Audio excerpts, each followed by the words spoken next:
गुरुदेव के साहित्य में से क्या सुना रही हैं मीकू? हाँ जी दीदी, सभी को प्रणाम। मैं गुरुदेव की अखंड ज्योति से एक टॉपिक पढ़ने जा रही हूँ, जिसमें गुरुदेव लिखते हैं, सोच समझकर करे वाणी का प्रयोग। वाणी ईश्वर प्रदत्त एक दैवी उपहार है, जिसे भारतीय शास्त्रों में सरस्वती का निवास स्थान माना गया है। वाक शक्ति के रूप में इसका वर्णन वहां आता है।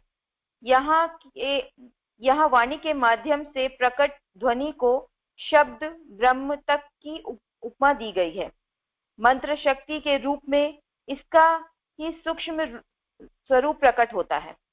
इसकी सामर्थ्य में वरदान से लेकर शाप से घटित होने वाली किस्से शास्त्रों में भरे पड़े हैं।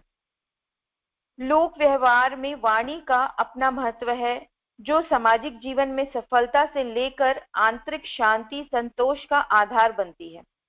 वाणी का स्थूल स्वरूप जहां बैखारी के माध्यम से मुख द्वारा उच्चारित किया जाता है, तो वहीं परा, पश्यंती और मध्यमा के माध्यम से अंतःकरण की वाणियां प्रस्फुटित होती हैं। इससे भी आगे शास्त्रों में शब्द को ब्रह्म की उपमा दी गई है। शब्द की बड़ी सामर्थ्य बताई गई है। जब हम किसी शब्द का उच्चारण करते हैं, तो उसका प्रभाव न केवल व्यक्ति के गुप्त मन पर पड़ता है, अपितु सारा संसार भी इससे प्रभावित होता है, क्योंकि शब्द का कभी लोप नहीं होता। प्रत्येक शब्द वायुमंडल में गूंजते रहते हैं और वे समान धर्मी व्यक्ति के गुप्त मन से टकराते उसमें तदानुकूल प्रतिक्रिया उत्पन्न करता रहता है। ये अनुभव सिद्ध बात है कि जिसके प्रति हम शब्द द्वारा अच्छी भावना प्रकट करते हैं, वह व्यक्ति अनजाने में हमारा प्रेमी और शुभचिंतक बन जाता है। इसके विपरीत जिसके बारे में हमारा विचार या शब्द कलुषित होता है, वो अनायास ही हमारे अहिंसा चिंतक शत्रु बन जाते हैं। अर्थात शुभ एवं मंगल वाणी से आप्त जनों एवं सर्वसाधारण समाज में सद्भावना का प्रचार होता है, जिससे समाज का वातावरण आनंद और उल्लासपूर्ण बनता है। प्रत्येक शब्द हमारे अंतःकरण पर एक अमिट गुप्त छाप छोड़ जाते हैं, जो हमारे स्वभाव और चरित्र के निर्माण में योगदान देते हैं। शब्द की इस अतुल्य सामर्थ्य को देखते हुए हमारे मनीषियों और शास्त्रों में हमें प्रत्येक शब्द के प्रति अत्यंत सावधान रहने का संकेत दिया था तथा वाणी को सदा मधुर, पवित्र एवं हितकारी बनाए रखने का निर्देश दिया था। गोस्वामी तुलसीदास जी के शब्दों में, तुलसी मीठे वचन ते सुख उपजत चाहू और, वशीकरण एक मंत्र है, तजे वचन कठोर। इसी तरह काको धन हरे, कोयल काको देई, मीठी वाणी बोलकर जग बस में कर ले। अर्थात मीठे वचन बोलकर सारे जग को अपने वश में किया जा सकता है, दूसरों को अपना बनाया जा सकता है, लोगों के हृदय में अपना स्थान पाया जा सकता है। साथ ही शास्त्रों में वाणी के सत्य एवं कल्याणकारी स्वरूप पर भी बल दिया गया है। महर्षि व्यास योग दर्शन के भाष्य में कहते हैं कि सत्य का प्रयोग जीवों के हित के लिए करना चाहिए, अहित के लिए नहीं। जिसके बोलने से प्राणियों को हानि होती हो, वह सत्य होते हुए भी असत्य एवं पाप ही माना जाएगा। ऐसा अविवेकपूर्ण सत्य बोलने से दूसरों को निर्दोषों को कष्ट उठाना पड़ता है और वक्ता को पाप लगता है। इसीलिए परिस्थिति को भली भांति विचार विवेक का सहारा लेकर सबके लिए कल्याणकारी हो, ऐसी वाणी बोले। इस तरह वाणी अमृत और विष दोनों का काम करती है। जो वाणी सत्य, उत्साह तथा उल्लास बढ़ाने वाली, निष्पट, मधुर तथा हितकारी सॉरी निष्पट, मधुर तथा हितकारी होगी वही अमृत तुल्य कहलाएगी। इसके विपरीत जिस वाणी में कठोरता, अहम्यता, उपहास, कटुता, द्वेष भाव, छिछोरापन आदि होगा, वह अपनी और दूसरों के लिए भी विषम एवं हानिकारक होगी। वाणी में लोक कल्याण के साथ साथ आत्मनिर्माण का प्रयोजन भी सिद्ध होता है। अपने मन को हमेशा संकल्पपूर्ण वाणी से संबोधित करते हुए उन सन्मार्ग पर चलने की प्रेरणा दी जा सकती है। मन को एकाग्र और शांत कर एकांत में ऐसे शब्द का उच्चारण किया जा सकता है जिससे नई चेतना और नई प्रेरणा मिले। इस प्रकार आत्मनिर्देशन पूर्ण शब्द द्वारा व्यक्ति अपने मानसिक शक्ति और आत्मबल को पर्याप्त मात्रा में बढ़ाकर जीवन को पवित्र, सुखी और संपन्न बना सकता है। वाणी को सशक्त एवं प्रभावशाली बनाने के लिए मौन का अभ्यास किया जा सकता है। महात्मा गांधी कहा करते थे, मौन सर्वोत्तम भाषण है। अगर बोलना ही है तो कम से कम बोलो। एक शब्द से ही काम चल जाए तो दो ना बोलो। फ्रैंकलिन के शब्दों में चींटी से अच्छा कोई उपदेश नहीं होता और वह मौन रहती है। कार्ल इल ने कहा है, मौन में शब्द की उपेक्षा अधिक वाक शक्ति होती है। इसके विपरीत वाणी के दुरुपयोग से हमारी शक्ति का एक बड़ा अंश नष्ट हो जाता है। इसीलिए इंद्रिय संयम के लिए जैसे ब्रह्मचर्य का महत्व है, वैसे ही वाणी के संयम के लिए मौन की महिमा बताई गई है। इसके विपरीत वाचालता, व्यर्थ प्रलाप हानिकारक सिद्ध होते हैं। एक तो इससे ऊर्जा का अनावश्यक क्षय होता है, दूसरा इसमें व्यक्तित्व का हल्कापन ही प्रकट होता है। फिर ये भी नहीं पता कि अपने बहाव में जबान कब फिसल जाए कि अर्थ का अनर्थ निकल जाए, तो बाद में स्वयं के लिए भी गंभीर पछतावा का कारण बन जाता है। निसंदेह मौन में बड़ी शक्ति है। वाणी संयम या यथा संयम मौन से वाणी को बल मिलेगा। सप्ताह या महीने में एक दिन मौन रहकर उस दिन केवल आत्मचिंतन, मनन और सच्चिंतन का अभ्यास किया जा सकता है। उतना ही बोलिए जितना आवश्यक हो। सार रूप में वाणी का सदा हुआ प्रयोग ही उचित रहता है। बुद्धिमान लोग वाणी का प्रयोग चुने हुए शब्दों में करते हैं। छलनी से छानकर जैसे भूसी अलग कर दी जाती है, वैसे ही मन के शब्दों को छानकर जो कहना चाहिए वे उतना ही कहते हैं। वाणी का सदुपयोग एक तरह की साधना है जिसका अभ्यास सबको करना चाहिए। तो गुरुदेव ने इस लेख में बताया है कि वाणी का उपयोग आप मतलब अपनी वाणी में बैलेंस लाइए, सोच समझ कर बोलिए। कभी कभी ऐसा होता है ना कि हमारी अगर किसी से बहस होती है तो हम बोलने में बहुत तेज हैं और उसको ज्यादा बोल जाते हैं, उसको ज्यादा कटु और बुरी बातें सुना देते हैं और अगला हमें कोई जवाब नहीं देता। और कुछ दिन बाद वो जो इंसिडेंट होता है इतना पेनफुल होता है, अगर क्योंकि उसने कुछ जवाब नहीं दिया और मैंने उसको बहुत ज्यादा बोल दिया, उसको बहुत ज्यादा हर्ट कर दिया, तो सबके अंदर भगवान है तो वो आपके मतलब मन में ना ऐसे नॉक होता रहेगा कि गिल्ट, और मतलब गिल्ट होता रहेगा आपके दिमाग में और पछतावा भर जाएगा। तो इसीलिए गुरुदेव कह रहे हैं कि वाणी को कंट्रोल रखना चाहिए।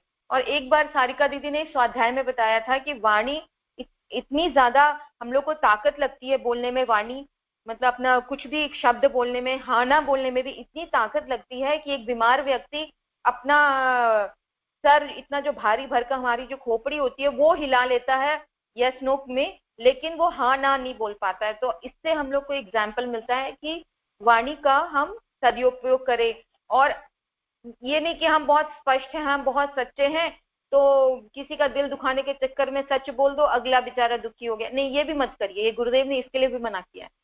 तो बैलेंस करिए। हम लोग को गुरुदेव को रिप्रेजेंट करना है तो हम लोग को बैलेंस होना पड़ेगा। बहुत ज्यादा गुरुदेव ये बताते हैं कि बहुत ज्यादा नीचे भी मत गिर जाओ, बैलेंस रखो। ठीक है, अगर अगर आप मेड को डांट रहे हो या किसी को बुरा बोल रहे हो तो उसमें भी बैलेंस रखो, उसका एक पॉजिटिव पॉइंट भी उसको सुना दो।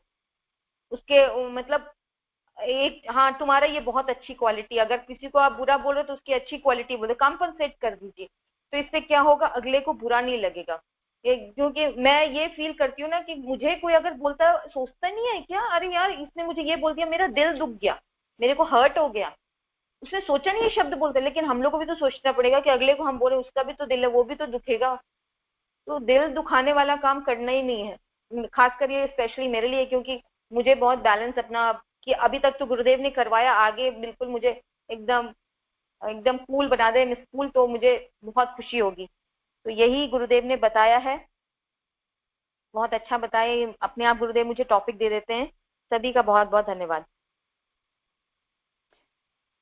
बहुत सुंदर मीकू, तुमने बहुत सही बताया कि हमें हमेशा अपनी वाणी का प्रयोग बहुत सोच समझ के करना चाहिए, क्योंकि हम जो भी शब्द बोलते हैं वो पूरे ब्रह्मांड में एक प्रवाहित से होते रहते हैं और उनका सीधा प्रभाव हमारे ऊपर पड़ता है। अगर हमारे मन में नेगेटिव थॉट आते हैं, हम नेगेटिव बोलते हैं किसी के लिए, तो हमारा मन देखो परेशान रहता है, काफी देर तक वही थॉट्स आते रहते हैं। तो वो चारों तरफ हमारे एक हमें घेर लेते हैं वो थॉट्स। और अगर हम किसी के लिए अच्छा बोलते हैं या किसी के लिए अच्छा सोचते हैं तो हमारा मन बहुत देर तक खुश रहता है, क्योंकि वही हमारे चारों तरफ उसी टाइप का ऑरा सा बन जाता है और हम अंदर ही अंदर खुश होते रहते हैं। और इन शब्दों का सही में सीधा प्रभाव हम पर पड़ता है। तो इसीलिए गुरुदेव ने बताया कि वाणी जो भी बोलें सोच समझ के बोलें, और इसके लिए वाणी संयम के लिए मौन रखना बहुत जरूरी है। मौन में बहुत बड़ी शक्ति होती है और इसके द्वारा हमारा आत्म संयम भी कहीं ना कहीं बहुत बढ़ता है। और मौन एक बहुत बड़ी साधना भी है, इसलिए गुरुदेव बताते हैं कि वाणी हमेशा मधुर और पवित्र होनी चाहिए। बहुत सुंदर तुमने बताया। अब मैं डॉक्टर अर्चना सिद्धार्थ दीदी से बोलूंगी, वो हमें क्या सुना रही हैं। डॉक्टर अर्चना जी। जय गुरुदेव, सभी को प्रणाम। मैं गुरुदेव की अखंड ज्योति अक्टूबर 2021 की परम पूज्य गुरुदेव की अमृत वाणी जो है उसका ज्ञान और पराक्रम का पथ अध्यात्म, इसके पूर्वार्ध के उसको आगे मैं उस क्रम को चला रही हूँ। तो गुरुदेव ने लिखा कि भारत की इस भूमि से ज्ञान और विज्ञान की दो महत्वपूर्ण परंपराओं ने जन्म लिया है। वो धारा जो हमें संसार और पदार्थ का ज्ञान कराती है विज्ञान कहलाती है, और वो धारा जो हमें जीवन के उद्देश्य से परिचित कराती है आत्मज्ञान की धारा कहलाती है, यानी अध्यात्म कहलाती है। अध्यात्म के इस पद को परम पूज्य गुरुदेव अपने प्रस्तुत उद्बोधन में ज्ञान और पराक्रम का पथ कहकर पुकारते हैं। वो कहते हैं कि अध्यात्म के पथ के पथिक की जिम्मेदारी मात्र ज्ञानार्जन के साथ समाप्त नहीं हो जाती। ध्यान देना है कि हमें बहुत ज्यादा ज्ञान अर्जन करने से ही हमारा पूरित नहीं हो जाता कि हम बहुत बड़े ज्ञानी हो गए उससे, अपितु उसको अपने व्यक्तित्व के भीतर विराजमान दुर्गुणों को दूर करने के लिए एक विशिष्ट पराक्रम भी दिखाना पड़ता है। तो इसी अमृत वाणी को आगे बढ़ाते हुए गुरुदेव ने हमारे अंदर जो शत्रु हैं, 6 शत्रुओं का उल्लेख किया। उन्होंने कहा कि हमारे पीछे ऐसे चोर पड़े हुए हैं जो हमें जिंदा नहीं रहने देंगे। उन्होंने कहा कि हमारे भीतर जो चोर बैठे हैं वे पिटाई के बिना काबू में नहीं आ सकते। कौन कौन से हैं वो चोर? एक का नाम है काम, एक का क्रोध, एक का नाम है लोभ, एक का नाम मोह, और एक का नाम मद और मत्सर, एक का नाम है मत्सर। तो ये ऐसे गुप्त हैं जो कि हमें आगे बढ़ने ही नहीं देते। जब भी हम आगे बढ़ने की बात सोचते हैं तो हमारी टांगों को ये ऐसे घसीटते हैं जैसे गज और ग्रह। गज और ग्रह की कहानी आप सभी जानते ही हैं कि कैसे ग्रह गज को खींचता था, उसकी टांग घसीटता था। तो ये 6 जो शत्रु जो हमारे अंदर हैं उनसे हम कैसे बचें? गुरुदेव कहते हैं कि हमारी तो 6 टांगे पकड़ रखी हैं, 2 टांगे, 2 हाथ, एक नाक, एक मुंह, सब पकड़ कर रखा है। हम तो मरने के कगार पर हैं, 6 दुश्मन पीछे पड़े हैं। अब इससे हम छुटकारा कैसे मिलेगा?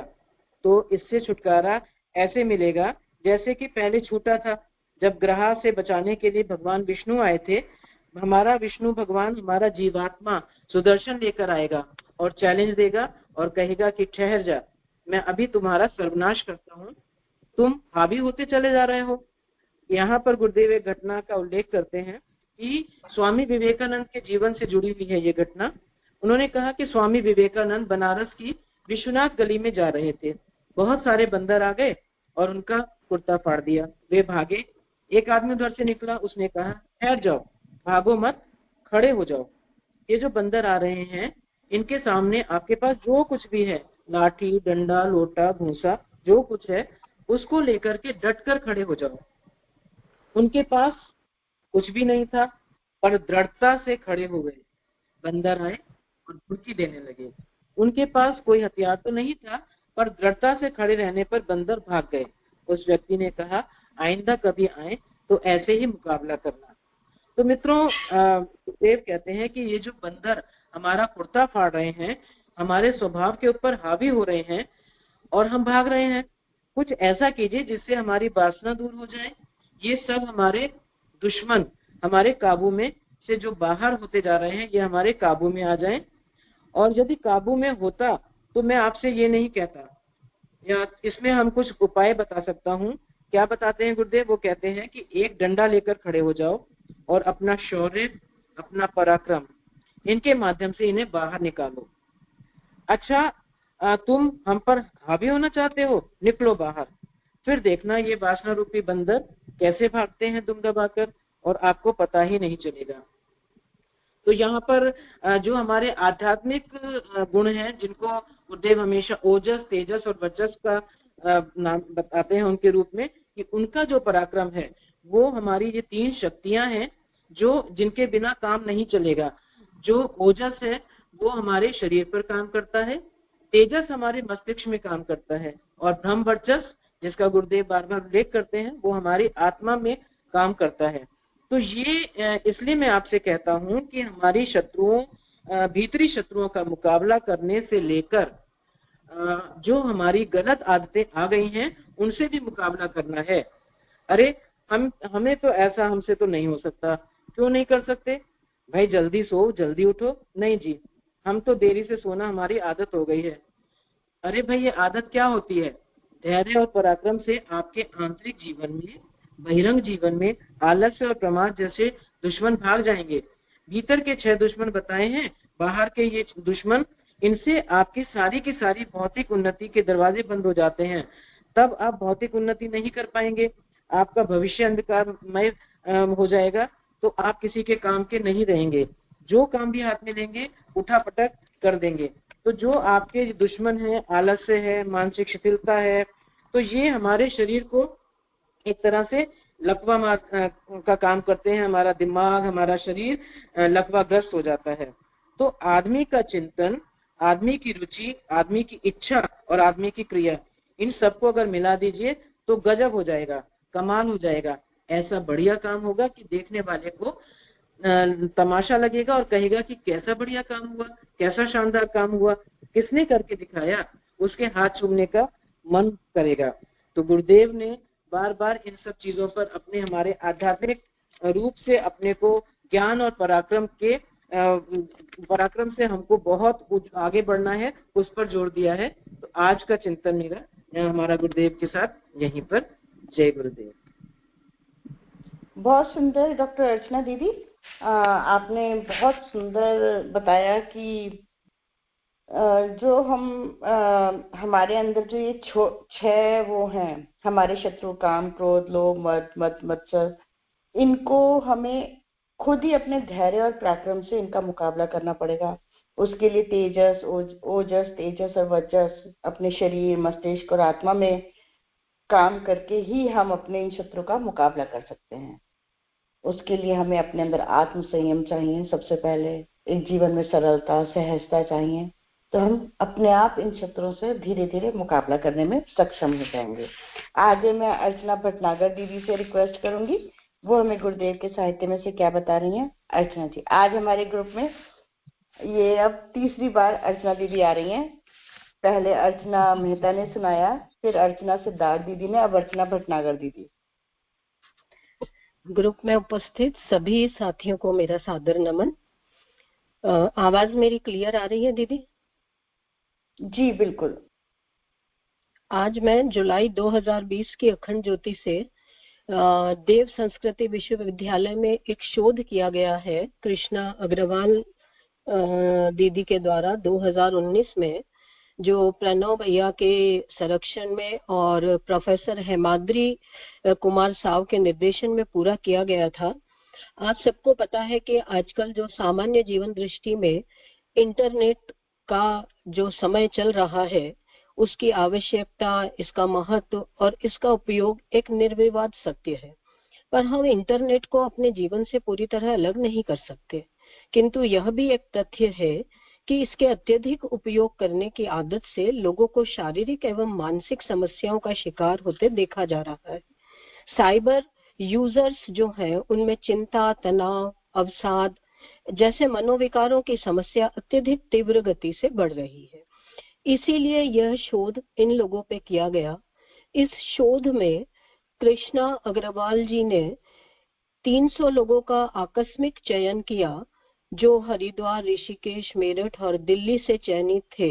इनकी उम्र 18 से 40 वर्ष की थी और ये सभी 5 से 6 घंटे तक अपना इंटरनेट पे व्यतीत करते थे। फिर उन्होंने इन 300 में से भी 100 लोगों का चयन किया दूसरे चरण में और 50-50 लोगों के 2 ग्रुप बनाए और उन्होंने एक समूह पर चिंता और तनाव और दूसरे पर अवसाद, अवसाद मतलब डिप्रेशन, उससे संबंधित समस्याओं का अध्ययन किया। और उन जो 50-50 के ग्रुप थे, उनमें भी 25 लेडीज और 25 जो थे वो जेंट्स थे। इस तरीके का मतलब समान इक्वल अनुपात रखा और उनके ऊपर शोध किया। इस शोध के लिए उन्होंने जो उपकरण यूज किए वो भी हमारे केपी सिंह और एन के सिन्हा द्वारा निर्मित थे। कॉम्प्रेहेंसिव एंजाइटी टेस्ट, दूसरा गौरव अग्रवाल द्वारा अनुवादित पर्सनल असेसमेंट इन्वेंटरी। लगातार 6 महीने तक अध्ययन किया और अध्ययन के साथ साथ जो अभ्यास गुरुजी ने हमें बताया उसका उन्होंने 45 मिनट तक प्रतिदिन उपयोग किया। उस अभ्यास का नाम इन्होंने मनो आध्यात्मिक अभ्यास रखा और जो यौगिक क्रियाएं इसमें सम्मिलित की गई, यही आज का हम सबके लिए सबसे ज्यादा ध्यान देने वाली बात है कि ये सारी जो क्रियाएं हैं ये AWGP ग्रुप के अंदर हमारे पास YouTube में है। और अगर हम में से कोई पर भी चिंता और स्ट्रेस और तनाव और क्या बोलते हैं डिप्रेशन अगर किसी को भी है तो वो ये साधनाएं कर सकता है। इसमें इन्होंने चिंता और तनाव के लिए एक ग्रुप बनाया जिसमें पहली आत्मबोध की साधना, जैसे ही सुबह होती है उसके साथ 10 मिनट प्रार्थना, फिर प्रज्ञा योग 10 मिनट, फिर प्राणाकर्षक प्राणायाम 10 मिनट, फिर अमृत वर्षा रसानुभूति ध्यान 15 मिनट और फिर तत्व बोध की साधना सोने से ठीक पहले। इसके अलावा दोनों ही ग्रुप में आध्यात्मिक परामर्श 15 मिनट का हफ्ते में एक दिन। तो दोनों ही ग्रुप में इन्होंने प्रार्थना और प्रज्ञा योग, प्राणाकर्षक और आध्यात्मिक परामर्श दोनों ग्रुप में रखा। परंतु जो चिंता और तनाव वाला ग्रुप था उसमें इन्होंने अमृत वर्षा रसानुभूति साधना और आत्मबोध की साधना, ये 2 साधनाएं अलग से रखी गई। और प्रातः समय 6 बजे से लेके और 6:45 बजे तक का समय ये इन क्रियाओं के लिए रखा। और उसके बाद 6 महीने के बाद फिर उन उपकरणों के माध्यम से ही जब परीक्षण किया गया तो बहुत ही सुखद और सकारात्मक परिणाम इसके पाए गए और इसका नाम दिया गया उन शोधार्थियों के ऊपर मनो आध्यात्मिक अभ्यास।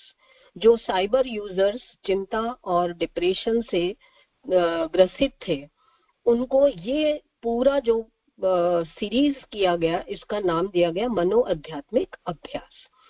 अब ये जो प्रक्रियाएं हैं ये हमारी मानसिक स्वास्थ्य के साथ साथ संपूर्ण जीवन पर सकारात्मक प्रभाव डालती हैं। और जो इसका प्रथम तकनीक है जिसका नाम है आत्मबोध और तत्वबोध की साधना, यह गुरुजी द्वारा प्रतिपादित साधना जीवन शैली प्रबंधन की अत्यंत प्रभावकारी और उत्कृष्ट विधि है।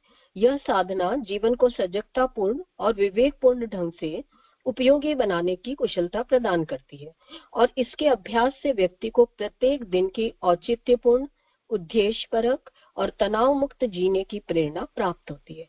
साथ ही स्वयं का मूल्यांकन, कार्यक्षमता का नियोजन, समय प्रबंधन, ऐसी योग्यताओं का विकास भी होता है। स्वास्थ्य की दृष्टि से चिंता, अवसाद और तनाव में कमी आती है एवं आत्मविश्वास, प्रेरणा, निर्णय क्षमता और अनेक आंतरिक क्षमताओं का विकास होता है। इसी योग की दूसरी तकनीक है प्रार्थना। प्रार्थना से तनाव मुक्त और चिंता मुक्त जीवन जीने की यह एक प्रभावकारी साधना है। अध्यात्म जगत में चिंतन, चरित्र और व्यवहार को रूपांतरित करने वाली विशेष और अद्भुत प्रक्रिया है ये। इसके नियमित अभ्यास से गंभीर मनोविकारों से मुक्ति प्राप्त होती है। प्रार्थना एक ऐसी चीज है, मैं कहती हूँ जिसको पूजा पाठ कुछ नहीं आता, पर वो ईश्वर से प्रार्थना करे। प्रार्थनाओं का भी कोई तरीका अपनी तरह से नहीं, जो दिल से की गई प्रार्थना है वो इतना रंग लाती है। इसका मैंने अपने जीवन में साक्षात अनुभव किया है, क्योंकि जब जब मैं चिंता से ग्रस्त हुई, अवसाद से ग्रस्त हुई, तो मुझे कोई योगिक क्रियाएं वगैरह याद ही नहीं रहती थी सिवाय गुरुजी से प्रार्थना करने के। और मैंने देखा कि जैसे मैं डूबती जा रही हूँ अपनी परिस्थितियों के चिंताओं में, और जैसे ही कहीं मैं बॉटम तक नहीं पहुंचती और गुरुजी उछाल के मुझे ऊपर ले आते हैं केवल प्रार्थना से। तो प्रार्थना इतनी बड़ी शक्ति है जिसके लिए मैं जितना कहूँ उतना कम है, पर ये मेरी खुद की अपनाई हुई है। इसलिए मैं ये कहूंगी कि प्रार्थना में बहुत बहुत बहुत ही शक्ति है। तीसरी जो है वो है प्रज्ञा योग व्यायाम। ये प्रज्ञा योग व्यायाम 16 चरणों में विशिष्ट आसनों और प्राणायाम की एक संपूर्ण श्रृंखला है जो गायत्री मंत्र के साथ साथ की जाती है। इसका भी आश्चर्यजनक रूप से शरीर और मन को आरोग्य प्रदान कर यह संतुलित और क्षमता युक्त बनाता है। प्रज्ञा योग के नियमित अभ्यास से व्यक्ति प्राप्त करता है। चौथा योगिक अभ्यास है प्राणाकर्षक प्राणायाम। आपको पता होगा कि जब हम डिप्रेशन में होते हैं, बहुत ही स्ट्रेस होता है, बहुत ही चिंता होती है, तो इस अवस्था में हमारी जो शरीर के अंदर विज्ञान की दृष्टि से कुछ ऐसे हार्मोनल सिक्रीशंस होते हैं और उन हार्मोनल ऐसे गलत सिक्रीशन से जो साइड इफेक्ट्स आते हैं उससे हमारे स्वास्थ्य पर नकारात्मक प्रभाव होता है। ऐसे में मन शांत और एकाग्र करने के लिए प्राणायाम की प्रक्रिया को महत्वपूर्ण माना गया है। यह प्राणाकर्षक प्राणायाम अभ्यास हमारा पैरासिम्पैथेटिक और सिंपैथेटिक नर्वस सिस्टम में एक संतुलन स्थापित करता है और इससे समग्र स्वास्थ्य पर सकारात्मक प्रभाव पड़ता है। पांचवी यौगिक साधना विधि है हमारी अमृत वर्षा और रसानुभूति ध्यान। यह गुरुजी द्वारा करवाया गया एक ऐसा यौगिक अभ्यास है, इससे साधक अपनी भावनाओं की प्रगाढ़ता में स्वयं को संपूर्ण रूप से उस परमात्मा शक्ति में समर्पित करने का प्रयास करता है जिस परमात्मा का स्वरूप अनंत करुणा, प्रेम, स्नेह, कृपा, आशीर्वाद, शक्ति और आनंद से परिपूर्ण है। ये एक ऐसी साधना है जिसमें हम टोटल भगवान के ऊपर सरेंडर करते हैं, तो भगवान हमारे अंदर अपने आप एक ऐसा आत्मविश्वास जगाता है कि उससे हमें ये लगता है कि हम कुछ नहीं है करने वाले, ईश्वर सब कुछ करवा रहा है और वो सब कुछ अच्छा करवाएगा। अगर हमने किसी का कुछ भी बुरा नहीं किया, अगर हमारा मन पवित्र है, तो हमारे साथ जो भी कुछ होगा अच्छा होगा। और ये जब आत्मविश्वास व्यक्ति में जागता है तो उसका डिप्रेशन अपने आप धीरे धीरे दूर हो जाता है और वो स्वास्थ्य लाभ लेने लगता है।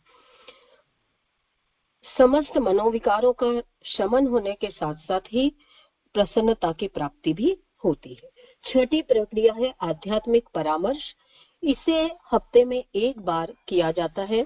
इससे डिप्रेशन वाले व्यक्ति को आंतरिक संबल प्रदान करके उसे स्वयं अपनी समस्याओं की पहचान करना और उस पर नियंत्रण रखने की टेक्निक सिखाई जाती है, जिससे कुछ ही समय में वो स्वास्थ्य लाभ करके पुनः सकारात्मक तरीके से आगे बढ़ता है। यह शोध प्रयास साइबर यूजर्स के मानसिक स्वास्थ्य को इम्प्रूव करने के लिए अत्यंत उपयोगी और सार्थक समाधान प्रस्तुत करता है। मानसिक व्याधियों के निवारण की प्रभावकारी तकनीकें और उपाय भी देता है। जय गुरुदेव। मेरा ये बहुत सुंदर आपने बताया अर्चना जी कि आज की बहुत कॉमन प्रॉब्लम है मनोविकार या मानसिक प्रॉब्लम, या हम किसी भी तरह हर समय चिंता में ग्रस्त रहते हैं। अभी एक चिंता से मुक्त हुए तो दूसरी चिंता हमें आके घेर लेती है। बहुत कॉमन प्रॉब्लम है आज के सिनेरियो में। तो गुरुदेव ने, आपने जो बताया कि गुरुदेव ने इसके ऊपर मनोवैज्ञानिक आध्यात्मिक अभ्यास के द्वारा, मनो आध्यात्मिक अभ्यास के द्वारा, अगर हम 6 महीने भी, शोध हुआ था कि 6 महीने भी कर ले तो हमारे पर बहुत पॉजिटिव असर डालता है। जिसमें उन्होंने क्या कहते हैं, सबसे पहले उन्होंने हमें बताया, एक मिनट, आत्मबोध साधना अगर हम करें और प्रार्थना करें, प्रज्ञा योग व्यायाम करें, प्राणाकर्षक व्यायाम करें, अमृत वर्षा रसानुभूति ध्यान, ये तो बहुत सुंदर है गुरुदेव का ध्यान। और अंत में आध्यात्मिक परामर्श, जो कि हफ्ते में 1 बार भी बहुत जरूरी है, बाकी चीजें हमें डेली करनी है। आध्यात्मिक परामर्श 1 बार ही वीक में कर लें तो उससे बहुत बड़ा आत्मिक संबल मिलता है और सकारात्मकता आती है जीवन में। तो आपने बहुत अच्छा बताया, और ये सब हम अपने जीवन में अगर डेली बेसिस पे अगर करना शुरू कर देंगे तो कहीं ना कहीं हमें भी बहुत लाभ होगा। धन्यवाद। अब मैं एक मिनट में किसका नाम है? पूर्णिमा दीदी, पूर्णिमा। ओके, पूर्णिमा दीदी। हाँ हाँ जी पूर्णिमा, मैं आपसे रिक्वेस्ट करूंगी, आप क्या सुनाना चाहेंगे? पूर्णिमा।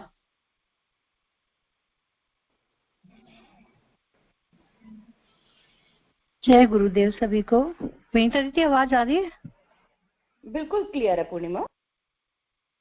मैं ये युग निर्माण योजना से पढ़ रही हूँ, एक छोटी सी स्टोरी के रूप में, स्टोरी के माध्यम से गुरुदेव बताना चाह रहे हैं कि सत्कर्म करते रहिए निष्काम भाव से।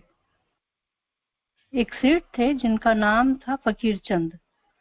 नाम तो उनका फकीर चंद था, परंतु धन का उनके पास अभाव बिल्कुल भी नहीं था।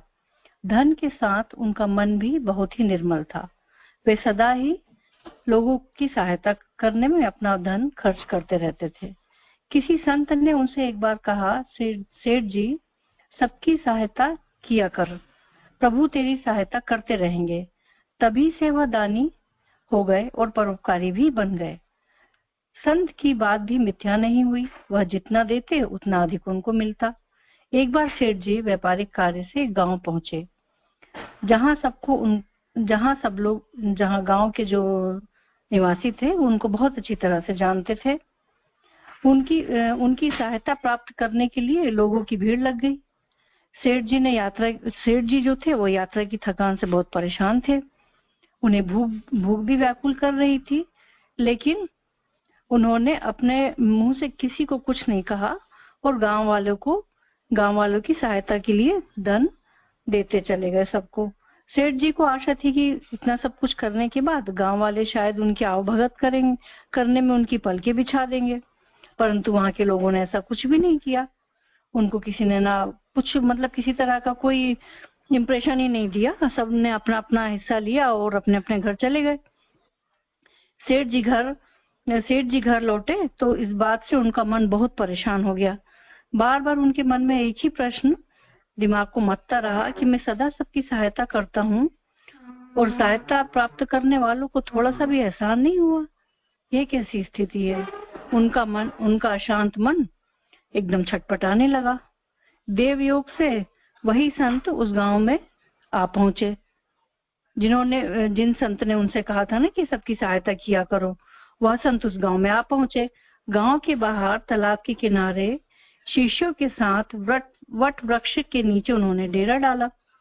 सेठ फकीरचंद को भी खबर लगी कि संत पधारे हैं, जिन्होंने उनसे दूसरों की सहायता करने के लिए कहा था।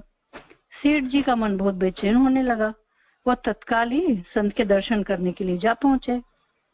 संत शांत मुद्रा में बैठे थे।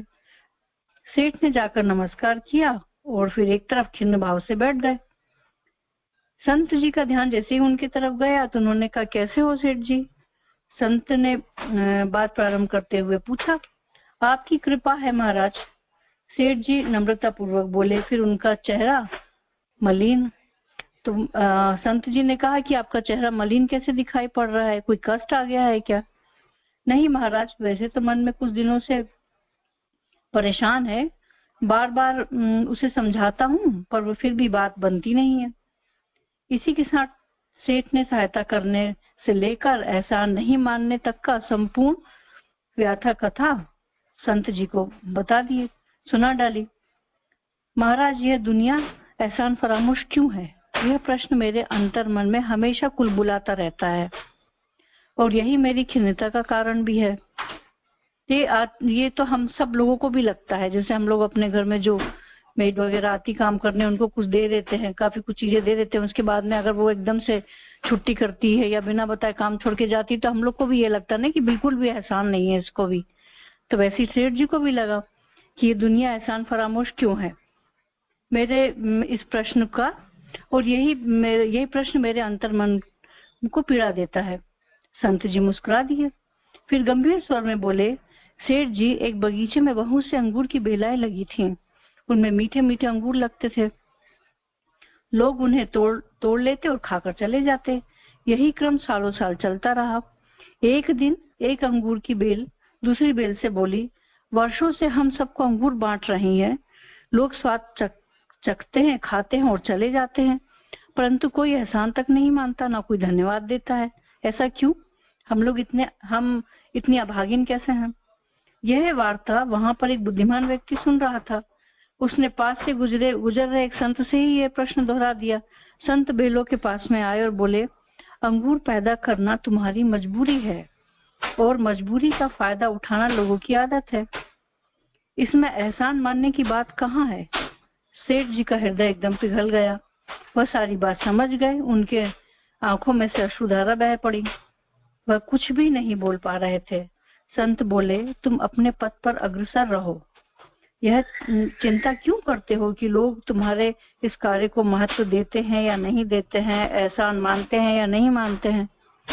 संत जी की बात सुनकर सेठ जी का मन एकदम साफ हो गया, स्वस्थ, प्रसन्न, निर्मल बन गया और उनके अंतर मन में निष्काम कर्म एवं परोपकार की महत्ता बैठ गई। इसी उस पे एक छोटी सी घटना लिखी है गांधी जी के ऊपर कि साबरमती आश्रम में एक दिन महात्मा गांधी जी ने योजना बनाई कि सब जूठे बर्तनों को बारी बारी से साफ करेंगे। इससे वहां पे आश्रम में रहने वाले लोगों में, गांधी जी का सोचना ऐसा था कि आश्रम में रहने वाले लोगों में प्रेम भाव बढ़ेगा और एक दूसरे के बर्तन साफ करने से, जूठे बर्तन साफ करने से जो संकोच होता है वह भी दूर हो जाएगा। इस कार्य का महत्व उन्होंने एक आश्रम वासी को बताया तो उसके गले से ये बात ही नहीं उतरी। वह कहने लगा, सबके जूठे बर्तन मारने से अव्यवस्था आश्रम में होने का भय है। गांधी जी ने कहा, अव्यवस्था का निराकरण करके व्यवस्था लाना हमारा काम है और सबसे पहले मैं और मेरी पत्नी, उनकी पत्नी बा, इस काम को करेंगे। इसके तुरंत बाद गांधी जी और बा ने सभी के जूठे बर्तन साफ किए। अन्य आश्रम वासियों पर इसका प्रभाव अच्छा पड़ा और वह भी उनके साथ काम पे जुट गए। तभी गांधी जी ने कहा कि कार्य जितना छोटा, इस कार्य को छोटा समझकर लोग करने से कतराते हैं। कोई भी कार्य छोटा या बड़ा नहीं होता, छोटा तो हमारा दृष्टिकोण होता है। स्वयं करने से लोगों का दृष्टिकोण भी बदल जाएगा। मतलब कोई भी इस तरह का कार्य अगर आप खुद पहले करके देखें, फिर बाद में दूसरों को बोलें कि भाई करो ये काम, बस आज के लिए इतना ही। जय गुरुदेव सभी को। बहुत सुंदर पूर्णिमा, दोनों ही कहानियां बहुत सुंदर थी कि पहले फकीरचंद नामक जो व्यक्ति थे बहुत ही दानी परोपकारी थे, पर जब उन्होंने देखा कि लोग उनके दान का, उनके किए हुए परोपकार का कोई महत्व नहीं देते हैं, तो संत महाराज ने उनको कितने अच्छे से समझाया। बेसिकली इस समय यही पता लगता है कि कर्म किए जा, एक पुरानी कहावत हम सबने सुनी है, कर्म किए जा फल की इच्छा मत करो, तो वही उसमें समझाया था। दूसरे में यह है कि निष्काम भावना से किया, हमें दूसरों को मोटिवेट करना है। अगर किसी काम के लिए, अगर किसी से भी कोई काम करवाना है, चाहे वो बच्चों से करवाना है, किसी से भी करवाना, तो पहले हमें आगे बढ़ के वो काम करवाना पड़ेगा, और जब हम वही काम करेंगे तो दूसरे हमें देख के मोटिवेट होंगे उस काम को करने के लिए। बहुत सुंदर। अब मैं पुष्पा जी से रिक्वेस्ट करूंगी, पुष्पा जी आप हमें क्या सुना रहे हैं? पुष्पा अपना अनम्यूट कर लीजिए।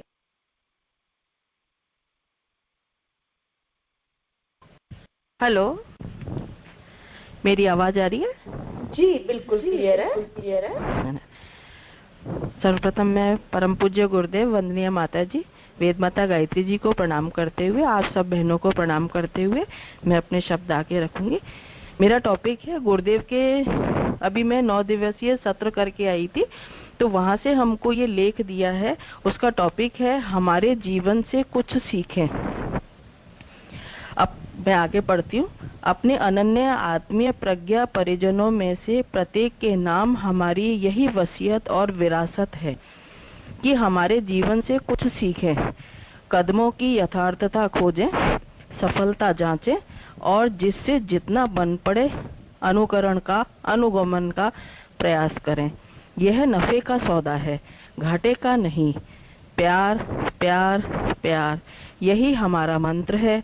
आत्मीयता, ममता, स्नेह और श्रद्धा, यही हमारी उपासना है। आत्मीयता के विस्तार का नाम ही अध्यात्म है। हमारी कितनी रातें सिसकते बीती हैं, कितनी बार हम लोग बिलक बिलक कर बालकों की तरह फूट फूट कर रोए हैं, इसे कोई कहाँ जानता है। लोग हमें संत, सिद्ध, ज्ञानी मानते हैं, कोई लेखक, विद्वान, वक्ता, नेता समझते हैं, पर किसने हमारा अंतःकरण खोलकर पढ़ा समझा है? कोई उसे देख सका होता तो उसे मानवीय व्यथा, वेदना की अनुभूतियों की करुण कहार से हाहाकार करती एक उद्विग्न आत्मा भर इन हड्डियों के ढांचे में बैठी बिलकती दिखाई पड़ती। मेरे विचारों में, मेरे साहित्य में मेरी इच्छाओं को ढूंढो, इन शिक्षाओं का अनुसरण करो जो मेरे गुरु ने मुझे दी थी और जिसे मैंने तुम्हें दिया है। सदैव अपनी दृष्टि लक्ष्य पर स्थिर रखें, अपने मन को मेरे विचारों से परिपूर्ण कर लो। मेरे इच्छा और विचारों के प्रति जागरूकता, स्थिरता और भक्ति में ही शिष्यत्व है। इसी के ऊपर आधारित मैं एक छोटी सी कहानी के माध्यम से मैं बताना चाहूंगी। एक पंडित जी और एक वैश्या की कहानी है ये। तो वैश्या जो थी वो पंडित जी को बराबर देखा करती थी और कहती थी कि इनका जन्म तो कितना इनको अच्छा जन्म मिला है कि ये पंडित हैं और रोज अपना मतलब पंडिताई करते हैं, पूजा पाठ करते हैं, और एक मेरा जीवन है कि मैंने कितने व्यक्तियों को, कितने घरों को बर्बाद करा है। ये मैं एक उपासना के माध्यम से थोड़ा 4 लाइन बताना चाह रही हूँ। तो वो अपना ध्यान उसमें लगाया उसने, पंडित जी के उसमें, कि ये कितना अच्छा इनको जन्म मिला है और ये पूजा पाठ करते हैं, और एक मेरा जन्म है कि मैंने कितने परिवारों को, घरों को बर्बाद करा है।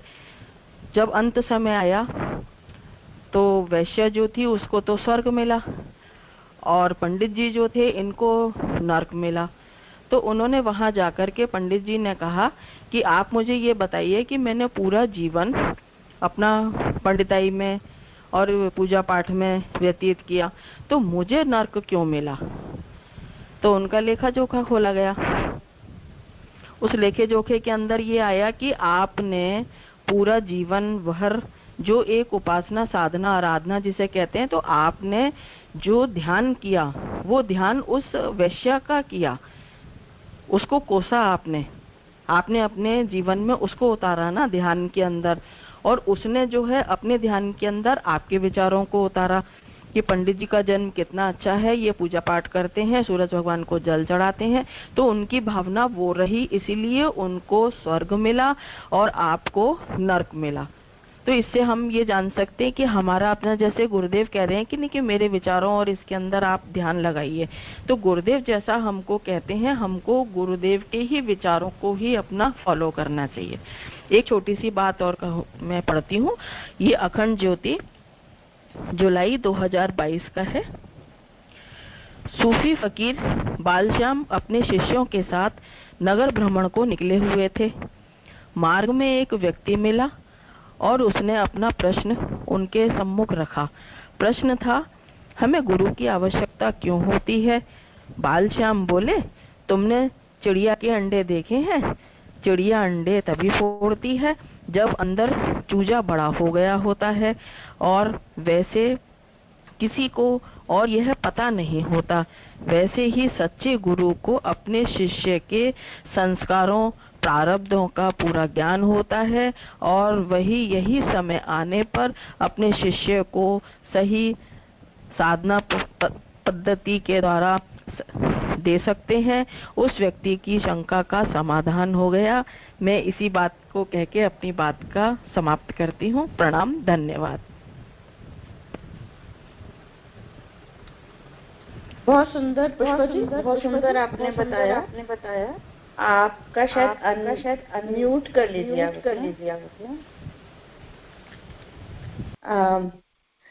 तो कितना सुंदर बताया कि आत्मीयता और श्रद्धा के द्वारा हम गुरुदेव के साहित्य को, गुरुदेव के विचारों को आगे बढ़ा सकते हैं।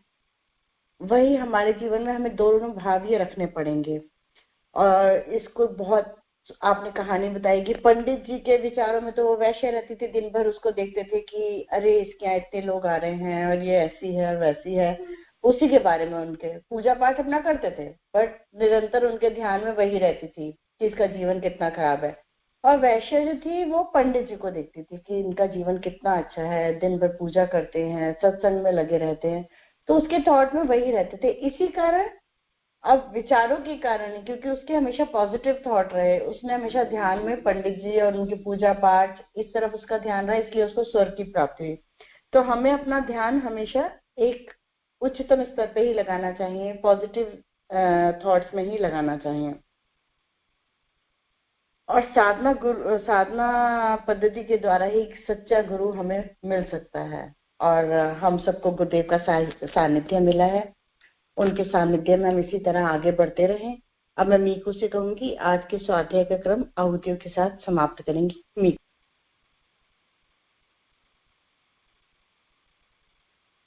बहुत बहुत धन्यवाद विनीता दीदी, सबने बहुत अच्छे अच्छे टॉपिक सुनाए, बहुत अच्छा लगा। और अर्चना भटनागर दीदी ने जो बताया प्रार्थना में सचमुच बहुत शक्ति है।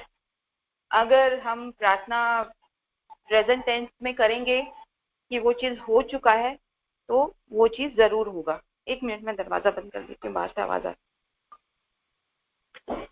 तो प्रार्थना में इतनी ताकत होती है। तो अगर हम प्रार्थना करेंगे कि हमारा जो समस्त संसार विश्व है वो गायत्रीमय हो गया है, तो ऐसा हो जाएगा, क्योंकि गुरुदेव ने पहले ही बोल चुका है कि ये सब हो चुका है। बस हम लोग को बस क्रेडिट लेना है, और जो हमारे लिए बहुत बेनिफिट है लेने से हमें ही फायदा होगा उसका। तो हम लोगों को अगर एवरीडे आप ये प्रार्थना करो कि समस्त संसार गायत्रीमय है, तो सचमुच गायत्रीमय है। तो क्योंकि मैं डेली ऐसी ही प्रार्थना करती हूँ। आइए फिर हम लोग सब मिलकर गायत्री मंत्र की 5 मंत्राहुति डालेंगे और महामृत्युंजय मंत्र की 5 मंत्राहुति डालेंगे। परम पूज्य गुरुदेव की जय, परम वंदनीय माता जी की जय, परम श्रद्धेय पिताजी की जय, परम वंदनीय जीजी माँ की जय, गायत्री माता की जय, दादा गुरुदेव की जय, शांति कुंज हरिद्वार की जय। गायत्री परिवार की जय। ओम भूर्भुवः स्वः तत्सवितुर्वरेण्यं भर्गो देवस्य धीमहि धियो यो नः प्रचोदयात् स्वाहा। इदं गायत्री इदं न मम। ओम भूर्भुवः स्वः तत्सवितुर्वरेण्यं भर्गो देवस्य धीमहि धियो यो नः प्रचोदयात् स्वाहा। इदं गायत्री इदं न मम। ओम भूर्भुवः स्वः तत्सवितुर्वरेण्यं भर्गो देवस्य धीमहि धियो यो नः प्रचोदयात् स्वाहा। इदं गायत्री इदं न मम। सॉरी। ओम भूर्भुवः स्वः तत्सवितुर्वरेण्यं भर्गो देवस्य धीमहि धियो यो नः प्रचोदयात् स्वाहा। इदं गायत्री इदं न मम। ओम भूर्भुवः स्वः तत्सवितुर्वरेण्यं भर्गो देवस्य धीमहि धियो यो नः प्रचोदयात् स्वाहा। इदं गायत्री इदं न मम। डॉक्टर शंभू रॉय जी की तबीयत बहुत खराब है। उनके शीघ्र स्वस्थ होने के लिए हम लोग सब मिलकर प्रार्थना करेंगे और महामृत्युंजय की 5 मंत्राहुति डालेंगे। ओम त्र्यंबकं यजामहे सुगंधिं पुष्टिवर्धनम् उर्वारुकमिव वन्दनान् मृत्योर्मुक्षीमामृतात् स्वाहा। इदं महामृत्युंजय इदं न मम। ओम त्र्यंबकं यजामहे सुगंधिं पुष्टिवर्धनम् उर्वारुकमिव वन्दनान् मृत्योर्मुक्षीमामृतात् स्वाहा। इदं महामृत्युंजय इदं न मम। ओम त्र्यंबकं यजामहे सुगंधिं पुष्टिवर्धनम् उर्वारुकमिव वन्दनान् मृत्योर्मुक्षीमामृतात् स्वाहा। इदं महामृत्युंजय इदं न मम। ओम त्र्यंबकं यजामहे सुगंधिं पुष्टिवर्धनम् उर्वारुकमिव वन्दनान् मृत्योर्मुक्षीमामृतात् स्वाहा। इदं महामृत्युंजय इदं न मम। ओम त्र्यंबकं यजामहे सुगंधिं पुष्टिवर्धनम् उर्वारुकमिव वन्दनान् मृत्योर्मुक्षीमामृतात् स्वाहा। इदं महामृत्युंजय इदं न मम। शांति पाठ। ओम ध्योः शांति अंतरिक्षगं शांतिः पृथ्वी शान्तिरापः शान्तिरोषधयः शान्तिः वनस्पतयः शान्ति विश्वे देवाः शान्ति ब्रह्म शान्तिः सर्वगं शान्तिः शान्तिरेव शान्तिः श्यामा शान्तिरेधि। ओम शांति शांति शांति सर्वारिष्टा शांतिर्भवतु। सभी लोग 1:30 बजे ज्योति अवतरण साधना में 5:40 गायत्री चालीसा, 6 बजे नादयोग में जरूर आइएगा। धन्यवाद।